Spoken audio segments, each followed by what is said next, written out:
শব্দ, যেটা বলার জন্য আমি বলছি।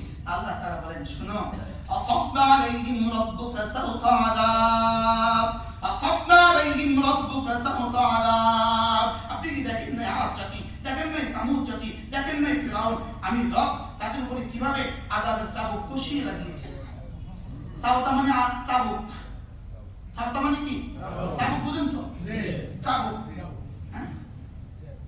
আমার নামে একটা মামলা আছে, এই মুহূর্তে একটা মামলা আছে যেটা আমার কাঁধে ঝুলে। মামলাটা বলবো, স্যার বলবো, বলি আর 10 দিন মামলাটা হলো শুক্রবার বেলা 1:30টার সময় বাইতুল মোকাররমের দক্ষিণ গেটে এক বেটা হাতে হকি স্টিক দিয়ে পাড়ে দিয়ে আমি হাতটা ভেঙে ফেলছি। আমি ওর সাথে জিজ্ঞাসা, ওসি সাহেব সুন্দর সুন্দর ফুল কি নির্মাণ